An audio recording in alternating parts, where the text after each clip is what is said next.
Hello, welcome everyone. This is Javiera. I'm so pleased to be with Andrea here.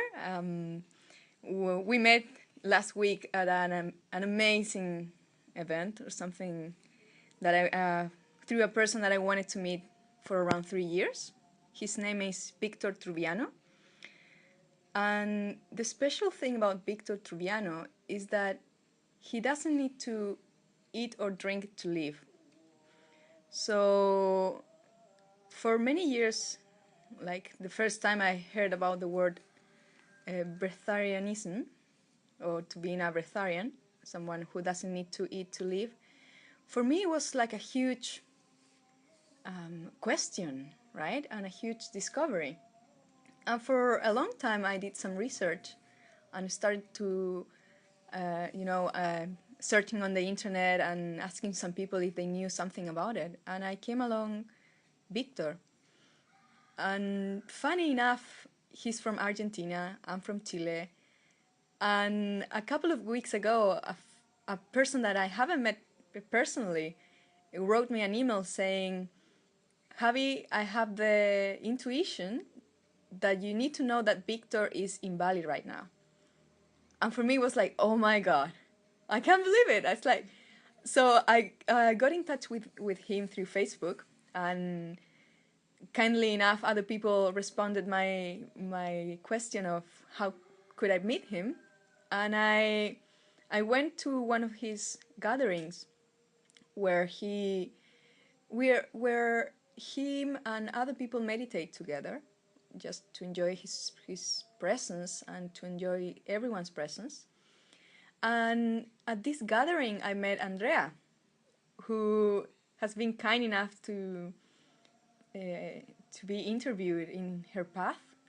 So I'm really curious and honored to be with her right now and to ask her some of, like, she's an expert in many topics, but now we're gonna talk a little bit of her personal interest on Victor, and what she knows about many things that she wants to share with all of us. So Andrea, thank you so much for being here. Thank you so much for sharing what you know and your personal life. I'm honored, and I know that this, what we can talk here, it will, yeah, we will be well received with other people. So welcome. Thank you so much. It's been great to meet you, and I'm really happy to have the opportunity to share what I'm experiencing. Thank you. So I guess the first question I would like to ask you is, how did you how did you meet Victor? How was it that you came across his name even? I also had a very synchronistic experience to actually come to Bali, but I had been interested in the idea of the Pranic lifestyle for many years, and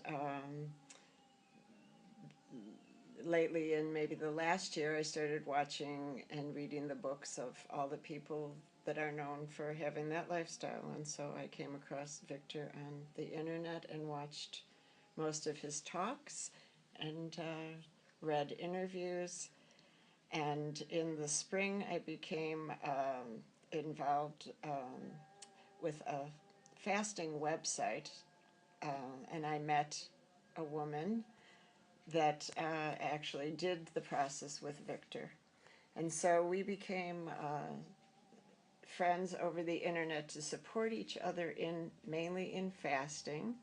We're actually going to meet for the first time today. She's coming to Bali. Unbelievable. And so one day when we were on Facebook on the chat, all of a sudden, when Victor posted on his Facebook page that he was inviting anyone to come to Bali to do the process, she shared that with me because I was not on Victor's Facebook page. And so if we had not met through the fasting site and not been chatting on that exact moment, maybe I would not have the opportunity to find out this was being offered. And I felt the minute that she told me that and I saw what was available for us here, I just knew I had to come, and I immediately did what I needed to do to travel here, and everything fell so into place for me, and I'm so grateful, so grateful to be here. I love how you use the word prana.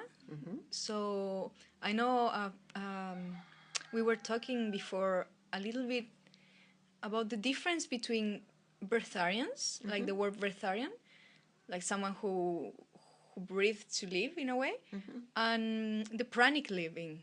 I don't know if you can share a little bit of what you know about the difference. Yes, well, I feel there is my own experience has shown me that there does certainly seem to be an interrelationship between what we eat and how we feel. And when I have fasted before, I feel it is a support in or a door to helping me have a more expanded consciousness. And so I prefer to try to focus on calling that lifestyle the pranic lifestyle more than the breatharian lifestyle, because my personal goal in being here is to expand my consciousness, to find more peace and happiness, and more than the goal to not eat. I think I have read and heard that not eating can be the consequence of attaining that state of mind, but I do feel that just from my own experience, I do feel also when I have fasted before, it helps me to reach a different state of consciousness. So I don't know, maybe which comes first, the chicken or the egg. Yeah, as they say in English. Yes. I don't know in Spanish. So, We have yeah, the same yeah. saying. Mm-hmm. That is very interesting. So, in your experience, can you tell me a little bit how this process has been for you, or how long have you been doing it, and how it has shifted your state of consciousness? Well, I feel in some ways I started experimenting with the process quite a long time ago, I guess in the 90s, before I even heard that the people now that are quite well known were teaching it. And it just happened because I was doing my own personal silence retreats and fasting retreats, and I just started to recognize on my own that I didn't need to eat for periods of time after I did that, and that was actually what led me into the raw food movement, because I just felt so great. I was like, wanted to feel like that all the time, and so there were actually 3 different experiences in my life because of situations like that where I felt I did not need to eat for months at a time, but I did eat something because I don't think I believed at that time I really could, or I was ready to not eat anything. But it was very noticeable that I didn't need to eat very much at all, and it was very noticeable how happy I was in everything of my life. So I think that's what also inspired me to come here, because once I experienced that, that was really the only true goal in my life that I wanted to attain, once I knew that I felt that was possible for humans to have that. And so that's why I thought I'm going to do anything I need to do to come here, because I felt to be able to do it in a group and with someone like Victor was such a huge blessing, because in the past I thought maybe I was going to be doing it more on my own, and I feel being in this situation is just an enormous, not that people can't do it on their own, but this is wonderful. I love how you're saying that apparently the support of others is key to make it easier. Oh, it really is. And I mean that in 2 ways. The support of, compassion and sharing, and just knowing that the people here I'm living with every day, we know we're eating the same food or confronting some of the same challenges, but also to me, and I believe in the process that the emotional aspect is one of the most important things, and that is part of the connection with the food. That if you take away the ways that you avoid feeling your emotions, then that clears something within you that opens a space in you to go further within yourself. So being close to people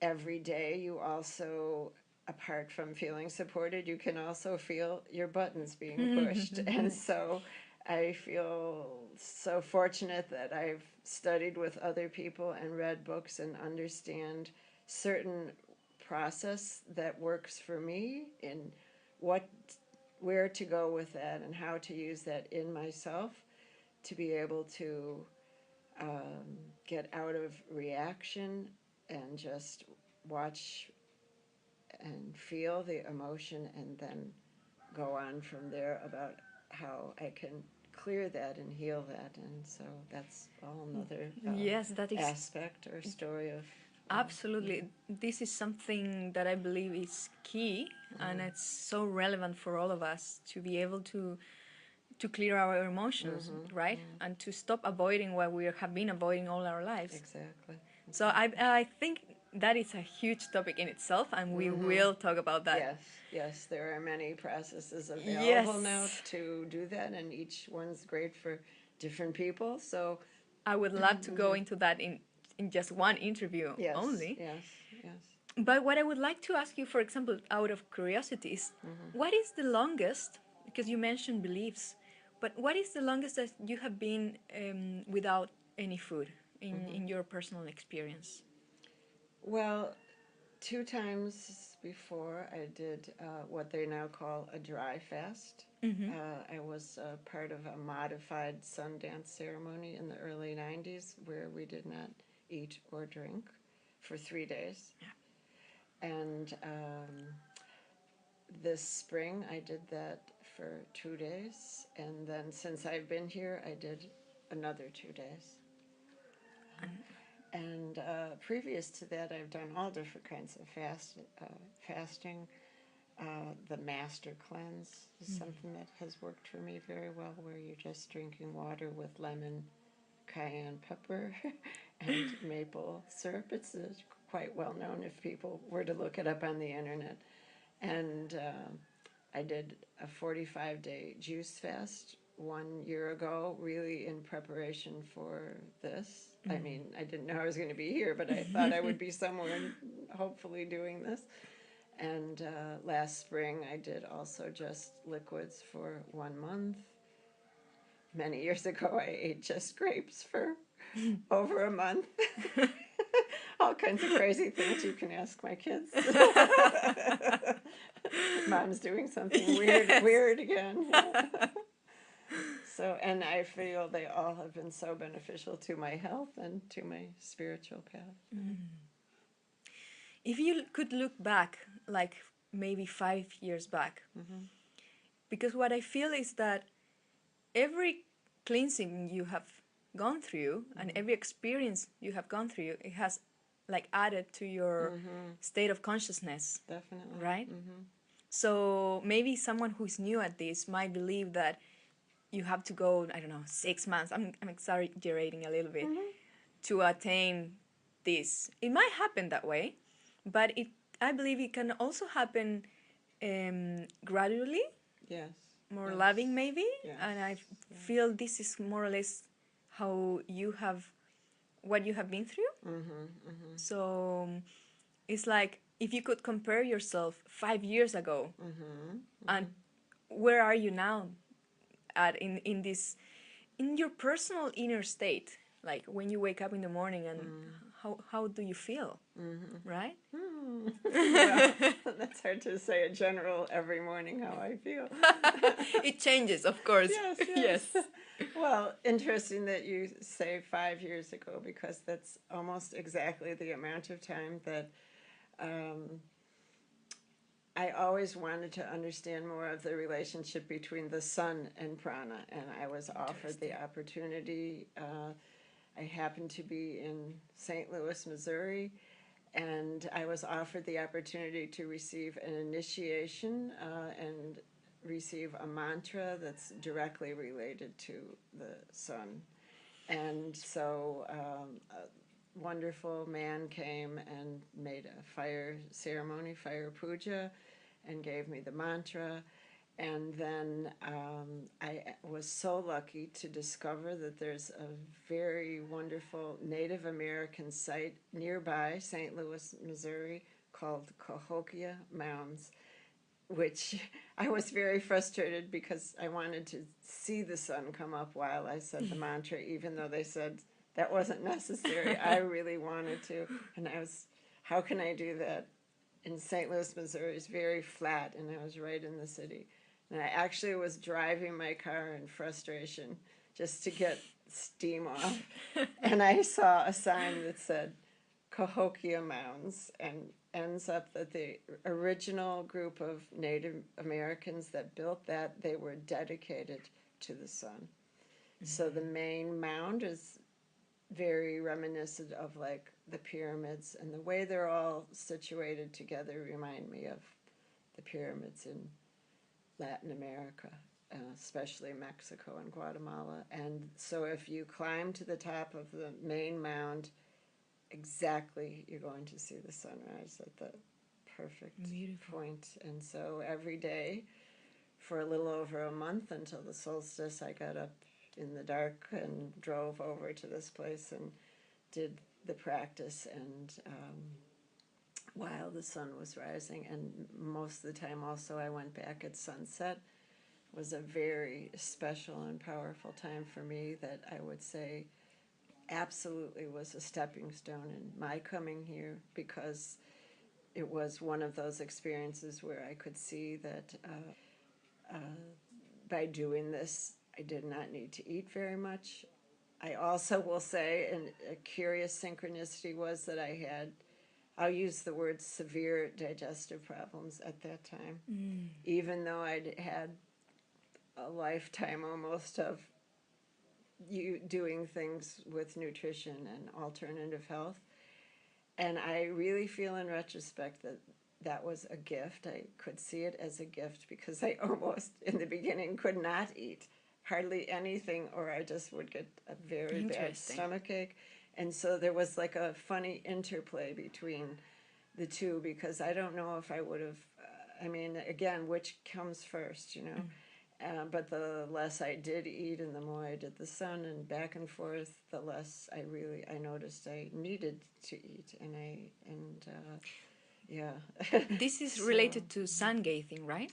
Yes, it was. Yes. And so I feel that taking the sun in at the earliest time of the day, when they recommend it's not harmful to your eyes, definitely that. I don't really know what did what. How much was taking the sun in, doing the mantra, receiving the initiation, the almost not eating anyway, and then I was meditating and doing yoga, and I really was able to devote most of my life. I also incorporated, I guess I would say, the spiritual practice of surrender in a more deep way than I had before, really trying to accept everything that was coming into my life without, pushing things away I didn't like or judging them. And I also feel that I don't know if I've ever done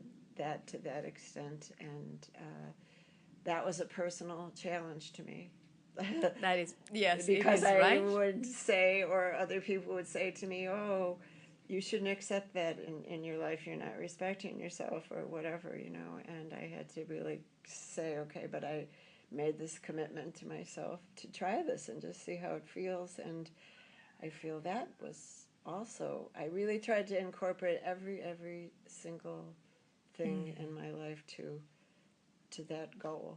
And so I was lucky that those other pieces came of the initiation, the mantra, the Cahokia Mounds, the energy of Cahokia Mound is just fantastic. Where is that? In which country? It's not very well known. Yes. It's in the Midwest of the United States, and St. Louis, Missouri is pretty well known, the city with the big arch, and it's right on the Mississippi River, which divides Illinois from Missouri, the state of Missouri. And so you cross the bridge over into the Illinois part, and that whole area actually does not have such a good reputation for being safe. And but here are these mounds, and later on it was used by some monks, and they grew a lot of fruit trees there. And now it's, I believe it's UNESCO site. They received money to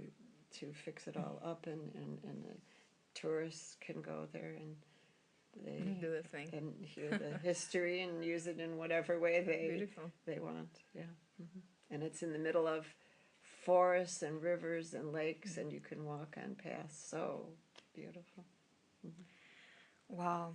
I guess, I mean, this has been an amazing interview to get to know your path more in depth, and how everything has come into your life apparently like in a perfect moment, in such a synchronistic way. Right? And one of the things that I love of what you're saying and the way you say it is how your goal is connected to your state of being, how your goal is beyond the fact of eating or not eating.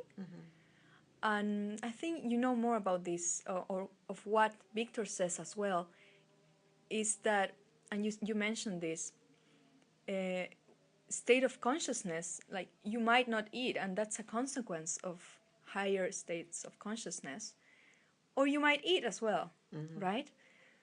But the interesting thing is how this is our way of the way of detoxing our bodies, how relevant it is. You talk about a lot, and we're gonna talk more about the emotional aspects of this.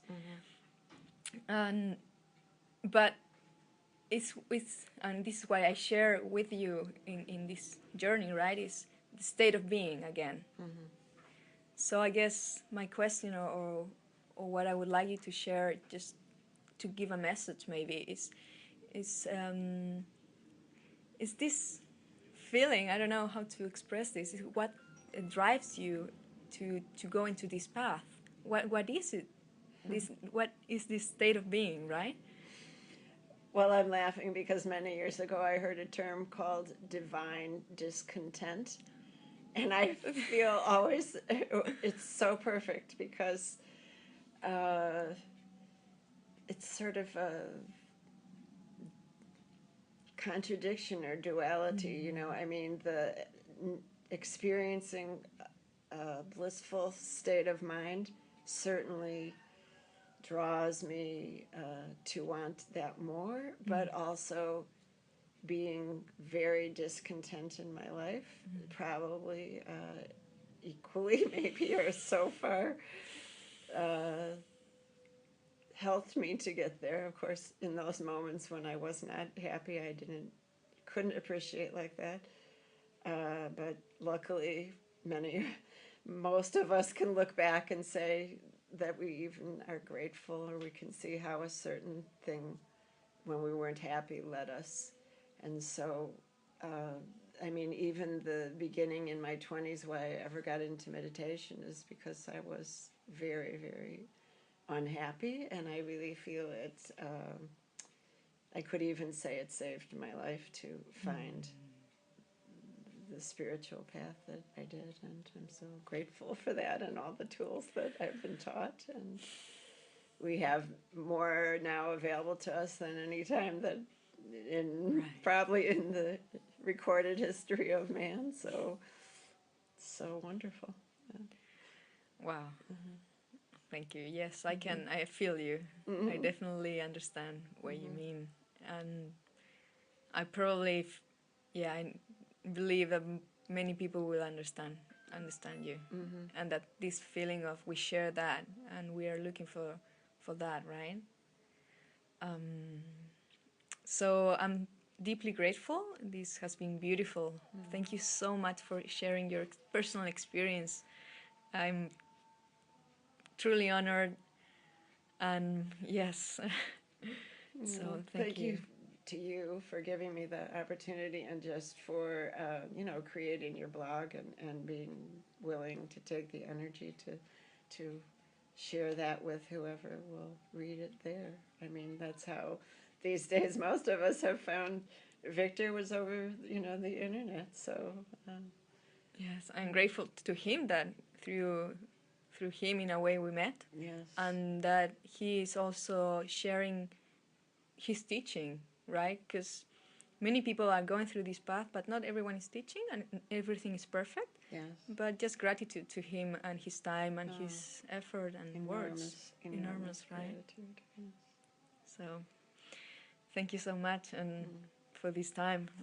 We I'm happy to to be connected. Thank you everyone for listening and for being here. Mm.